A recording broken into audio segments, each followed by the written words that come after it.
Voilà donc, je serais ravi de répondre à vos questions.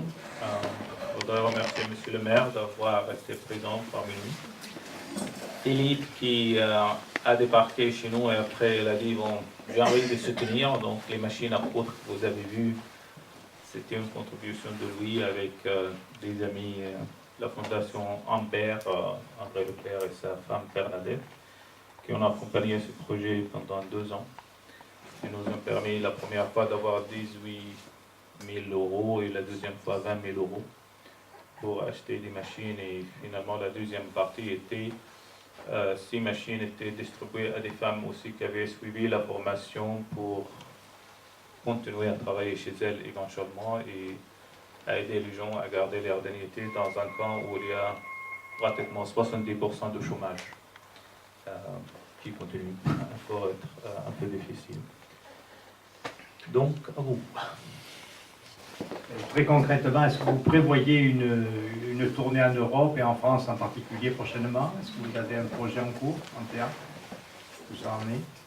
Oui, en fait, on avait un projet en cours. Malheureusement, ça ne va pas se faire.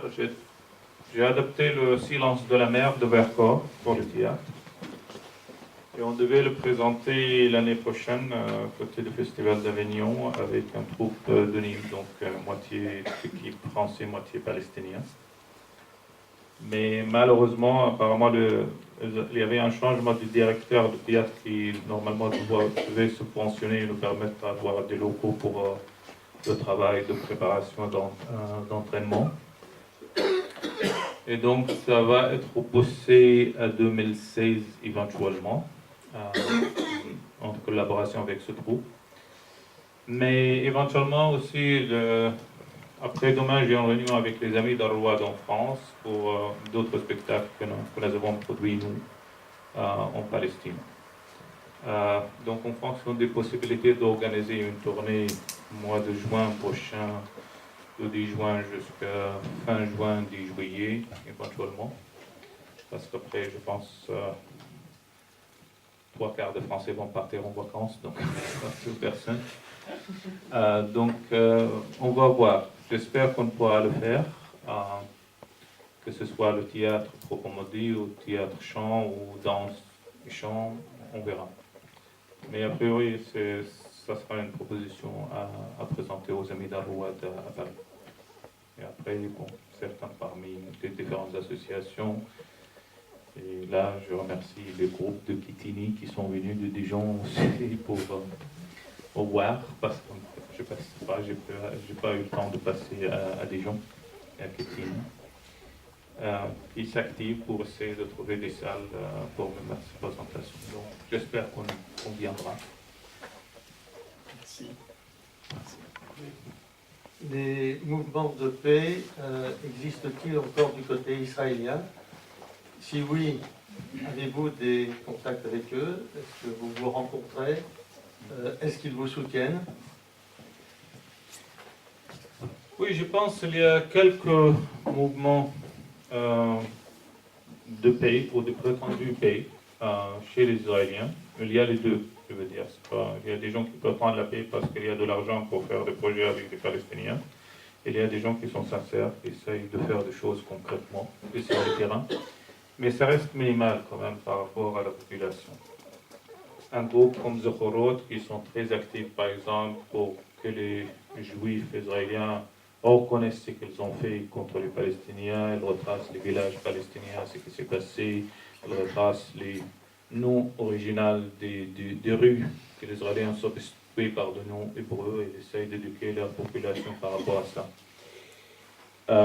Moi, personnellement, Arrouad a pris une décision de ne pas travailler avec les Israéliens, peu importe qu'ils sont de groupes de paix ou pas de paix. Parce que l'essentiel pour moi, encore une fois, si on n'a pas la paix en soi, on ne peut pas faire la paix avec les autres. Et donc, il y a certains Israéliens, comme Zechorot ou autres, qui travaillent peut-être pour la Palestine plus que certains Palestiniens. Et pour moi, le rôle n'est pas à côté de moi de venir marcher dans une démonstration palestinienne ou avoir une belle photo et vous donner l'espoir que voilà, un Palestinien et un Israélien travaillent ensemble, donc tout va bien. Il y avait des millions qui ont été dépensés sur ce projet. où on amène des enfants palestiniens, des enfants israéliens en France, en Belgique, aux États-Unis, etc. Et voilà, faire des pièces de théâtre ou de concerts, ou juste avoir le temps d'une colonie de vacances, et les voir s'embrasser ou se serrer la main sur une scène, et oui, tout va bien, on a fait la paix, chacun revient chez soi, dans son propre coin de mur, et personne ne voit personne, et rien ne change sur le terrain. Et donc, pour moi, ce n'est pas le problème entre individus. Et ce n'est pas un problème si les gens se rencontrent, donc tout va bien. Il faudrait que ce soit suivi d'une volonté politique qui doit faire des actions contre l'occupation pour que cette occupation s'arrête. Et ce gouvernement de partir tombe, et qu'il y a quelque chose qui se construit. Et que s'ils arrivent à travailler chez eux correctement, parce qu'il y a beaucoup de ces peu de groupes qui travaillent avec des Palestiniens, mais qui n'osent pas dire ça à leurs parents ou à leurs amis. Passe juste, voilà, on soutient les Palestiniens à côté des Palestiniens, mais quand de l'autre côté, certains osent, mais beaucoup n'osent pas à parler, parce qu'ils sont exclus aussi. Donc j'espère qu'ils arrivent, qu'il y a des colonies illégales, ça doit être illégal, et donc ça doit être vidé. Qu'il y a ce mur illégal de séparation qui est reconnu illégal par la Cour internationale de justice, il faudrait que ça tombe. Qu'il y a ce checkpoint qui nous empoisonne la vie, qu'il faudrait que ça disparaisse. J'espère qu'on arrive à un niveau où musulmans, chrétiens, juifs, encore une fois, vivent ensemble comme des citoyens à part égale, dans un État où tout le monde est citoyen à part d'égalité et non pas supérieur, inférieur, maître et esclave, comme la situation actuellement. Jusqu'à aujourd'hui, les Palestiniens qui composent 20% de cet Israël n'ont pas les mêmes droits. Les Palestiniens qui habitent à Jérusalem-Est et qui payent les mêmes taxes que les gens de Jérusalem-Ouest, les Juifs de Jérusalem-Ouest n'ont pas les mêmes droits. Et vous passez d'un côté de la ville à l'autre côté de la ville, vous voyez deux mondes différents, complètement différents. Et donc c'est pour ça qu'on a fait le choix de ne pas choisir la facilité pour donner des faux espoirs, pour qu'il y ait des actions qui se font et non pas juste des réactions ou des... Voilà, c'est la bonne volonté des gens et de belles paroles qui vont à un changement. Pour moi, il est important d'être sincère et concret dans ce qu'on fait. Et bien que pour certains ça déplaît, pour certains ça plaît, et pour beaucoup ça peut dire bon, on ne peut pas soutenir les Palestiniens parce que sinon on est antisémite. Mais je prends ce défi parce que pour moi, il est important, si on n'est pas sincère avec soi-même et honnête avec soi-même, on ne peut pas être sincère ou honnête avec soi-même. Donc voilà, il y a quelques groupes qui travaillent sincèrement. Il y a plus de groupes qui travaillent pas sincèrement. Et il y a des gens qui ont des espoirs ou faux espoirs. Mais en fait, l'occupation, c'est qu'elle pratique est un apartheid et on ne peut pas maquiller les choses. Et comme j'ai dit tout à l'heure, avec toute la difficulté de cette assemblance, quand il y a une action de viol qui continue, la victime de viol s'en fout si quelqu'un vient tenir la main et pour lui dire on est avec vous, habituez-vous. On doit négocier 2 heures par jour de repos au lieu d'être violé 24 heures ou je ne sais pas quoi. Donc voilà. On reparle des négociations actuellement. Est-ce que ça a démarré ou ça va démarrer? Quelles sont les informations à ce sujet? Les informations, c'est l'équipe palestinienne a présenté sa démission au président palestinien que ça ne à rien, qu'on ne peut pas négocier pendant que l'occupation continue de faire de colonies, etc., que ça ne à rien. Qu'on est obligé de négocier ce qui était négocié et encore plus bas. On met le niveau plus bas encore. Et comme je dis, les 22% sont devenus 6,6% ou 8%. Et encore, il faudrait, comme le président de la République française, faire des gestes, que les Palestiniens doivent faire des gestes encore. Et je ne sais pas quel geste qu'on doit faire, mais il faudrait qu'on fasse des gestes, qu'on trouve et invente de nouvelles gestes. Donc là, elle était claire. Je veux dire, quand Benjamin Netanyahu a parlé à l'ONU, quand il a parlé avec les Américains, on ne peut pas revenir sur le frontière de 67. On ne peut pas donner indépendance complète de la Cisjordanie. Il faudrait qu'on garde les frontières avec la Jordanie. Il faudrait ceci, il faudrait cela. Aucun président palestinien, peu importe combien de collaborations il a essayé de faire, ne peut construire un état de Pantostan et dire voilà, on va juste avoir ce qu'on va avoir et finir comme les indigènes d'Amérique, quoi, dans des réserves. Parce que c'est ça la situation actuellement. Je passe tout de suite, juste une remarque de ma part. Je suis toujours frappé par le vocabulaire où on parle toujours de négociation de paix. Et je suis toujours très choqué par ça, parce que pour moi, la paix, ça n'existe pas. La paix, c'est une résultante. C'est comme dans une entreprise, le résultat, c'est le résultat. On ne va pas s'intéresser au résultat, on ne va pas s'intéresser à la paix. Et moi, je m'intéresse beaucoup, j'aimerais que ces négociations soient des négociations de justice et de vérité. Et si on fait justice et vérité, à ce moment-là, le résultat sera peut-être la paix. Non? Ça, c'est évident. Il n'y aura jamais, vous avez peut-être lu quelque part aussi sur des murs, etc., il n'y aura jamais de paix sans justice. Il n'y aura jamais de paix sans la reconnaissance des droits. Il n'y aura jamais de paix sans respect des droits de l'homme. Il n'y aura jamais de paix sans égalité. Il n'y aura jamais de paix sans reconnaître ce qu'on a fait pour l'autre, contre l'autre, et présenter ses excuses. Parce que jusqu'aujourd'hui, on voit défiler tous les présidents de l'Europe et du monde pour présenter leurs excuses dans ce qui était passé contre les Juifs. Et personne ne nous présente ces excuses de ce qu'on a fait, ni les Britanniques, ni l'Europe, ni les Israéliens, sauf peut-être dans mes interventions. J'ai quand même eu quelques rescapés de l'Holocauste qui sont venus me voir et me disent on présente nos excuses pour ce qui est commis en notre nom par Israël. Et là, c'est une reconnaissance que ces des gens-là, malgré leur souffrance, ils étaient exploités par ce pays d'occupation qui justifie tous les crimes qu'ils ont commis. Il faut dire jamais plus. Mais jamais plus, quand l'Europe a dit jamais plus, c'était jamais plus qu'il y aura de répétition de ça. Jamais plus qu'il y aura de l'antisémitisme. Jamais plus qu'il y aura injustice. Jamais plus qu'il y aura de racisme. Et non pas jamais plus qu'on va incriminer un état d'occupation et lui donner une carte blanche pour commettre des crimes contre l'humanité et un système d'apartheid en se disant ben, on est blanchi, on peut faire ce qu'on peut parce qu'on a souffert. Et c'est paradoxal dans un sens parce que les gens qui ont souffert sentent c'est quoi la souffrance, c'est quoi la marginalisation et le racisme et l'aliénation. Et donc on ne peut pas justifier la souffrance en faisant souffrir les autres. Et on ne peut pas faire une paix sans qu'il y ait à la base la justice et les valeurs que nous partageons comme des êtres humains. Oui, merci. Vous avez beaucoup insisté sur l'avenir.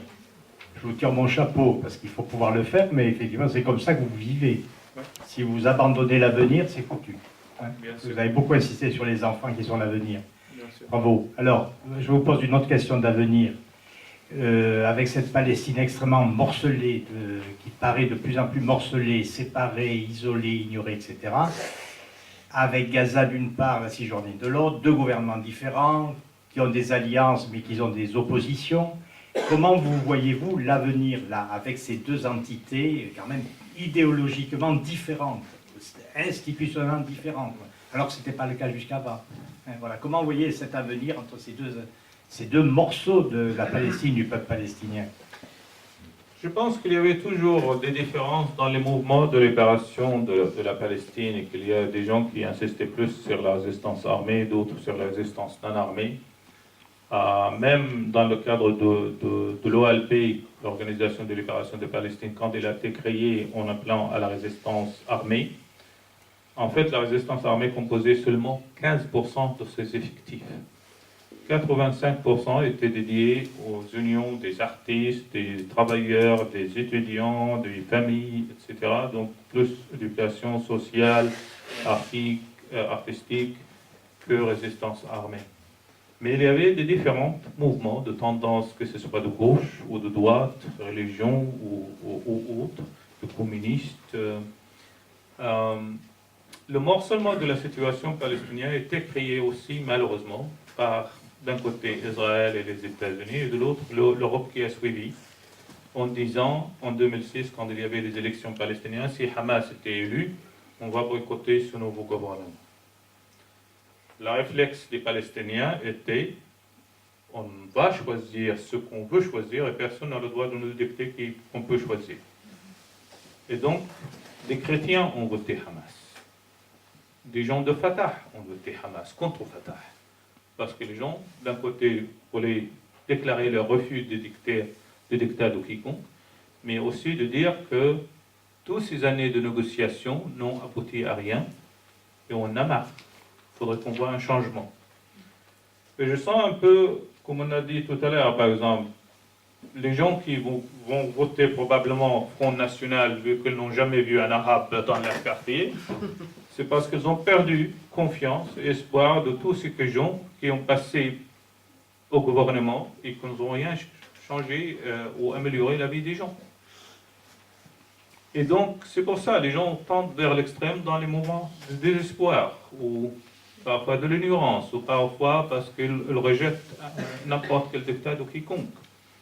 Et c'est pas en disant c'est bon ou c'est pas bon, mais les gens ont le droit de choisir dans un sens, et parfois elles vont faire une erreur, elles vont reconnaître cette erreur et le réparer dans l'avenir ou pas, dépendant des résultats qu'on aboutit à. Et donc le problème qui se pose pour nous, les Palestiniens, si nous n'avons pas le contrôle sur quoi que ce soit, même dans notre unité, il n'y a pas seulement nous, Hamas ou Fatah, ou les gens comme moi qui sont indépendants, mais il y a aussi toute la contrôle internationale à côté.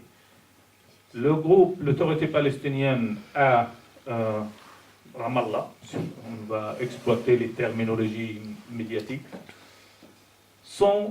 essaye de plaire aux Américains, aux gens qui financent, dans un sens, parce que s'ils vont s'unir avec Hamas et encore retrouver l'unité palestinienne, ils vont être boycottés. Jusqu'à aujourd'hui, ça se passe malheureusement. Et Hamas est retiré d'un côté aussi de certains pays arabes, de l'Iran, etc.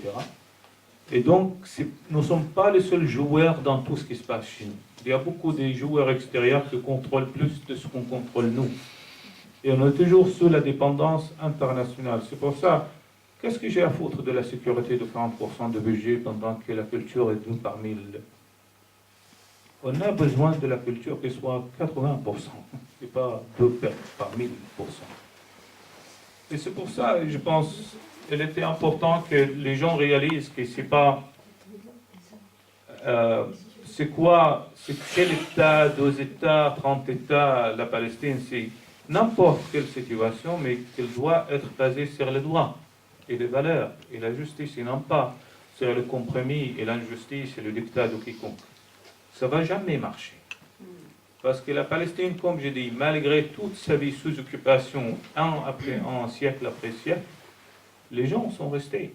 Ils ont gardé leur identité, l'occupation est allée, est partie. Et on a résisté, peu importe la religion ou la couleur ou l'ethnicité de l'occupant. Parce que c'est une résistance légitime contre une occupation et contre une injustice.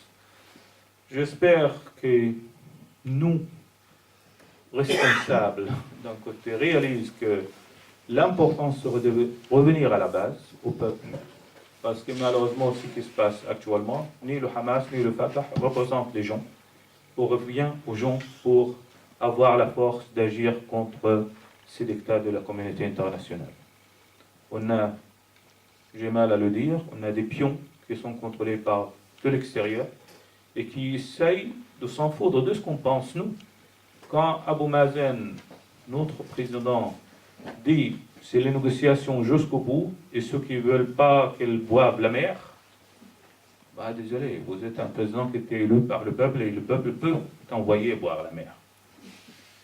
Mais pour le moment, malheureusement, les gens sont poussés, comme peut-être ici ou ailleurs, à survivre, à aller courir derrière leur pain quotidien et n'ont pas le temps de réfléchir à la politique dans un sens où sont orientés. Si l'économie ça va, Donc on peut, voilà, si le checkpoint est facile, bon, je ne peux pas contester sa présence, mais à condition que je peux passer facilement.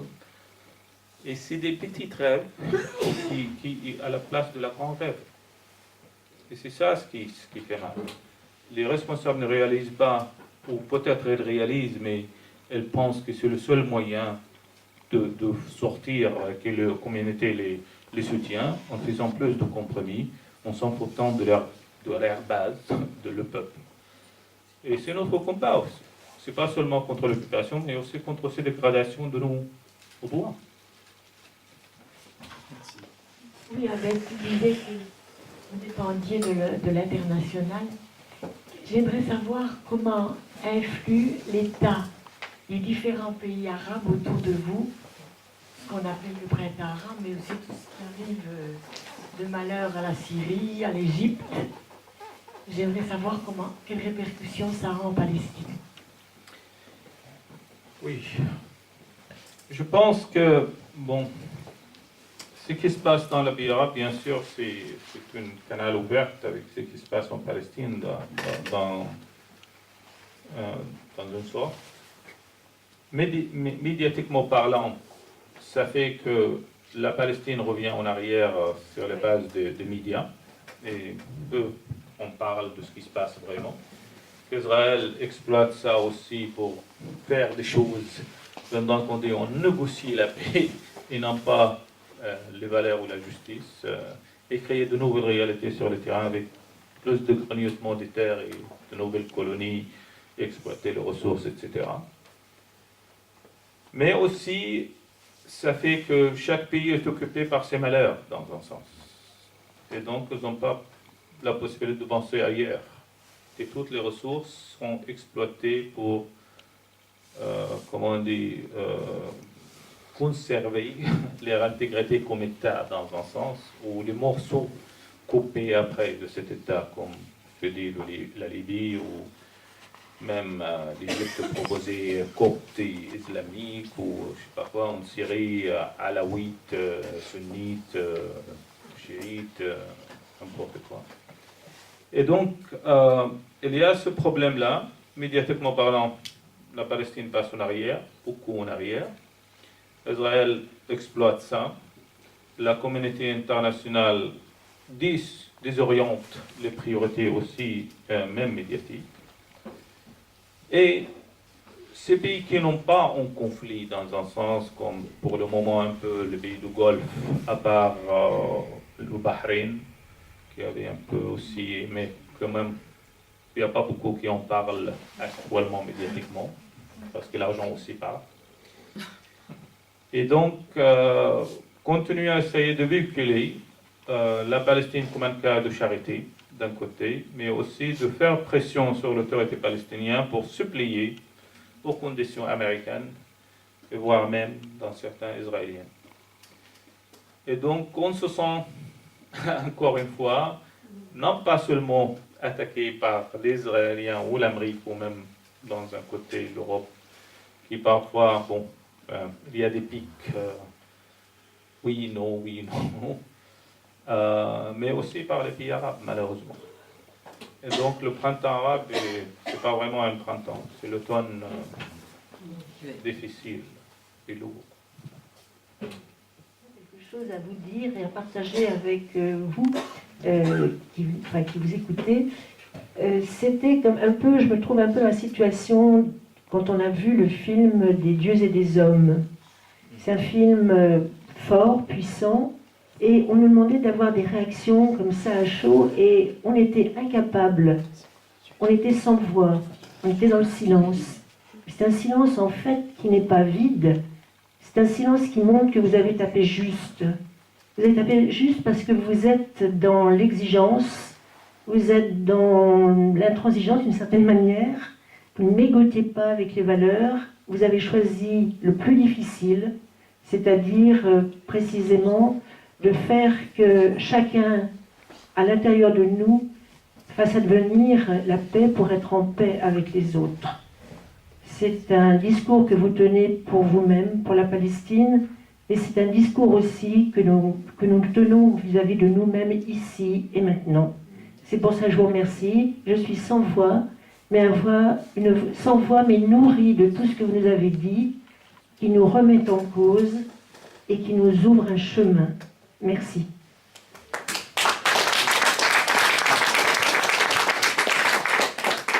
Non, merci à vous, parce que je sens aussi que ce n'est pas seulement la Palestine qui est visée. Pour moi, ça concerne tout le monde. Quand je parle de belle résistance, c'est pour tout le monde, c'est pas seulement pour les Palestiniens. Et quand vous voyez dans le film nos partenaires, ces enfants norvégiens, les filles et les garçons de 15 à 17, 18 ans qui viennent chaque année, c'est un partenariat dont on est vraiment très très fiers. Parce que c'est des enfants qui sont venus à 40, 45 en 2008 avec l'idée de trouver un partenaire en Palestine.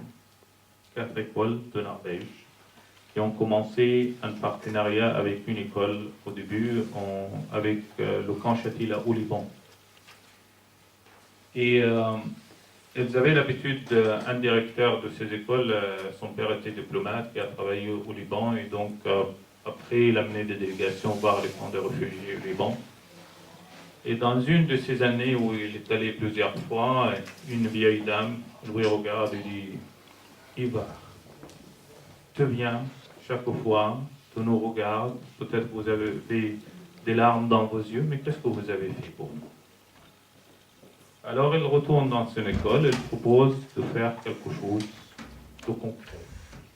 Donc ils se mettent à l'école pendant la journée de solidarité avec le peuple palestinien, le 29 novembre, de demander à chacun des élèves, des professeurs, des employés de l'école, de contribuer au moins 50 €.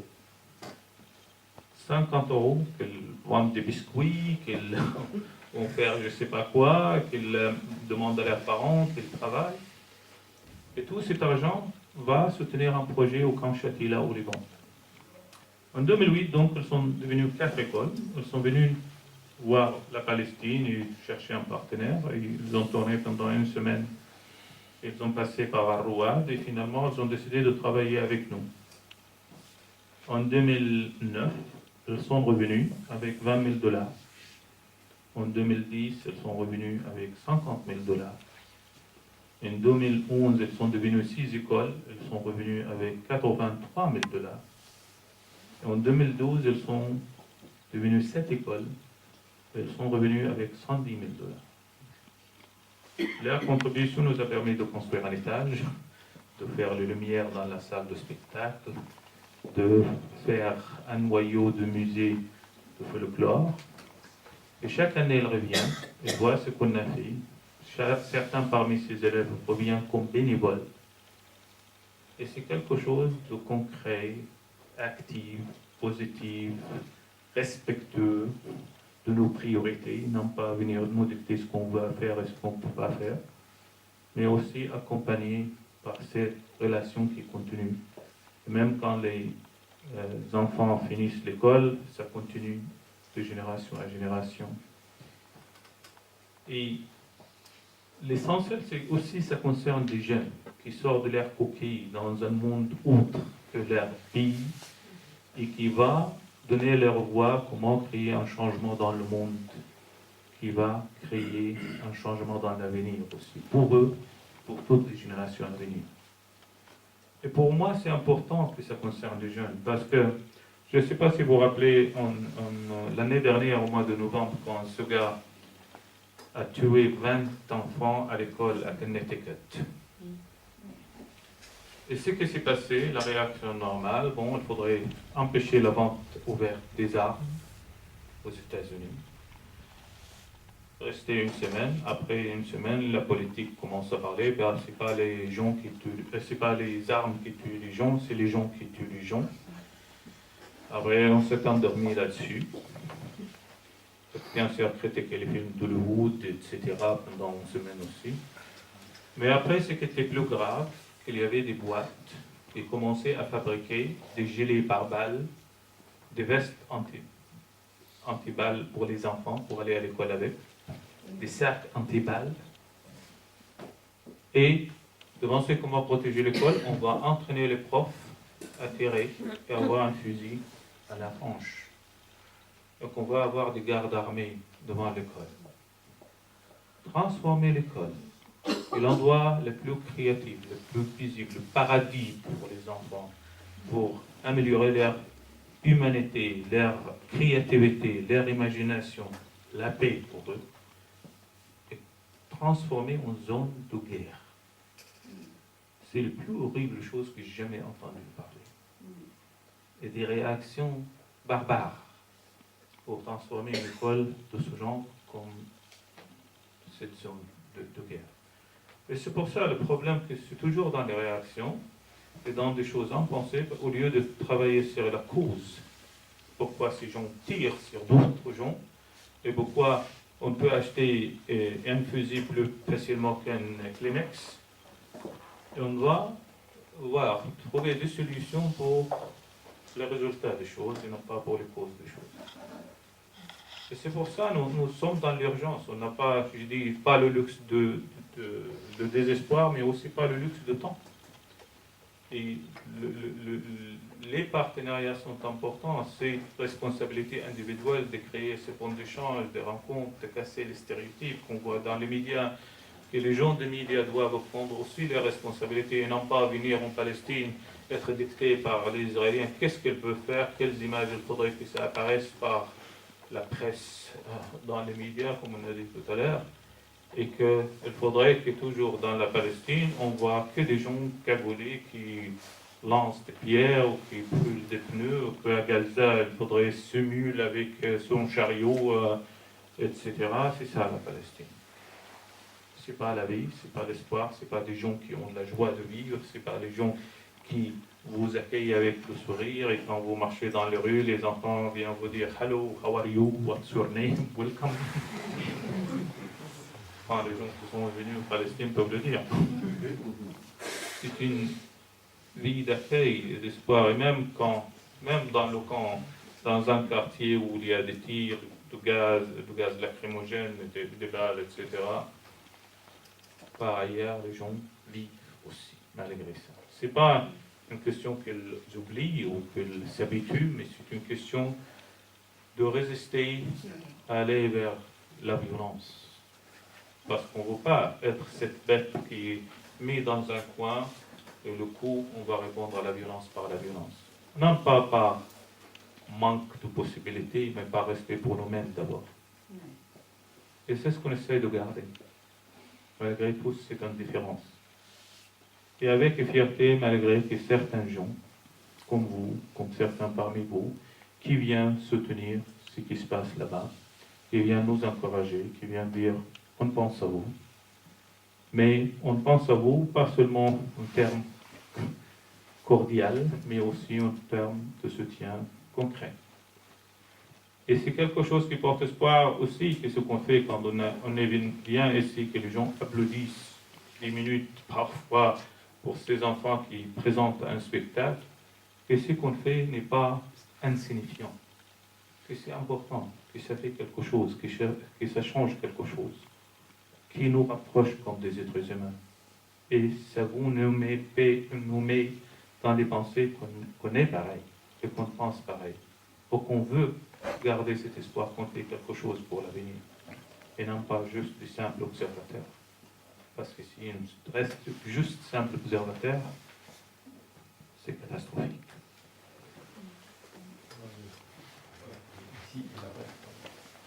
Oui, je voulais te demander, donc on voit bien la situation dans laquelle vous êtes, et c'est vrai d'autant plus si on a la chance de pouvoir y aller et de voir à la fois ce qui se passe en Israël et ce qui se passe en Palestine.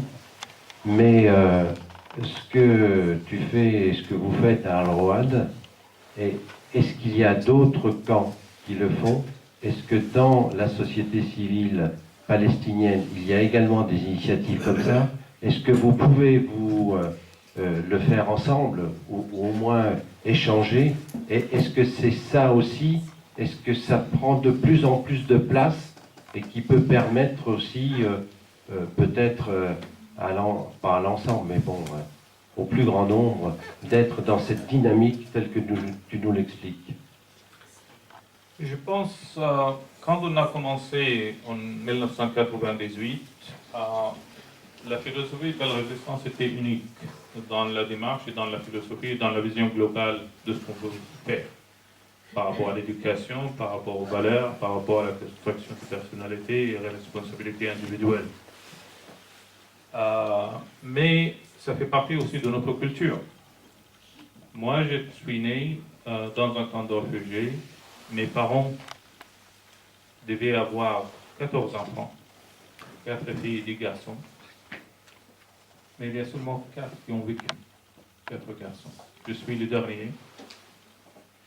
2 de mes frères qui sont vivants sont nés dans le village d'origine, avec Patif avant 1948. Et un troisième en 1956. Et entre 48 et 63, 10 trouvé la mort. À quelques semaines ou quelques mois, et même 2 filles ont vécu 5 et 7 ans.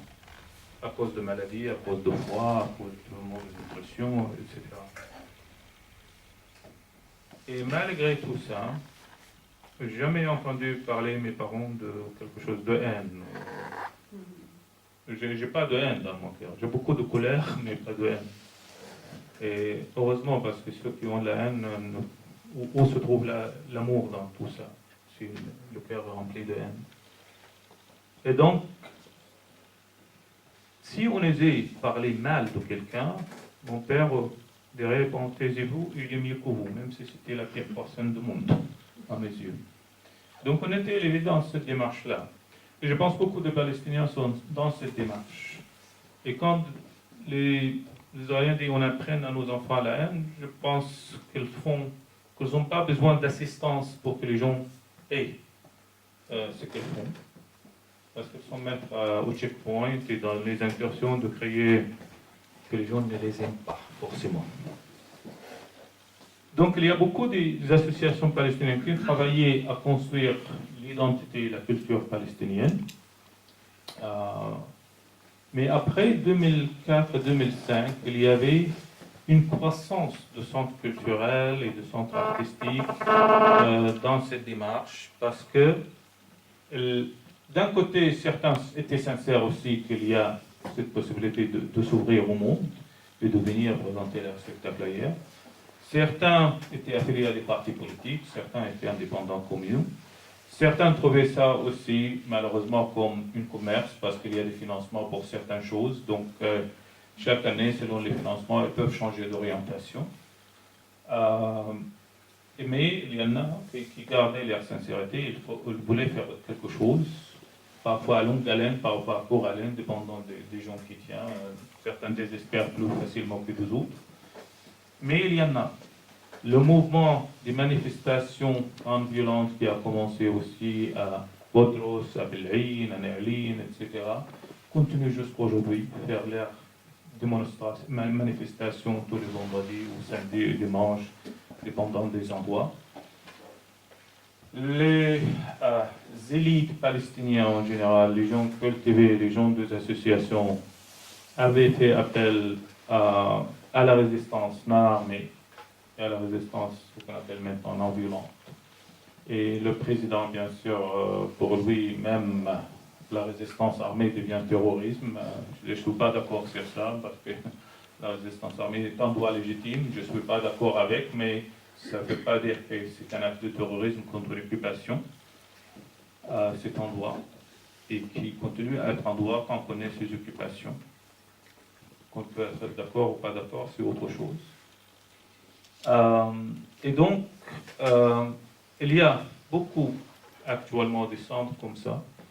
Certains, bien sûr, ont su ce qu'on faisait, répétaient ce qu'on faisait, ou ils ont fait certains. Il y a très peu qui font le théâtre, proprement dit, comme nous le faisons. Et on a un regard compréhensif, et ça je peux le dire avec certitude dans un sens. Mais ça ne veut pas dire que nous faisons mieux les choses qu'eux, ou plus professionnels qu'eux. Parce que certains, bien sûr, se adapter au jeu international des financements, Et donc, elles ont un écrivain de projet professionnel qu'elles peuvent payer largement. Elles ont un souleveur de fonds professionnel qu'elles peuvent payer largement.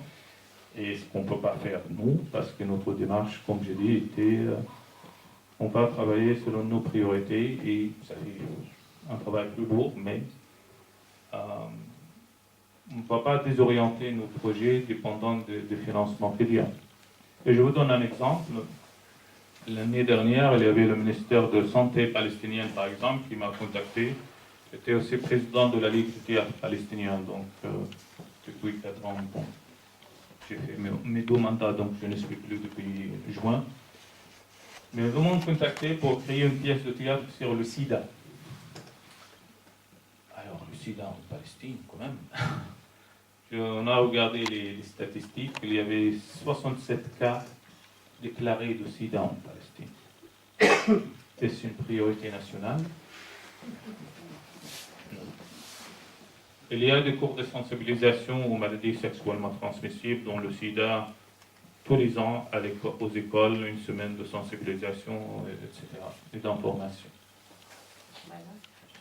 Mais il y a 1 200 000 élèves qui ont des problèmes des dents, des caries.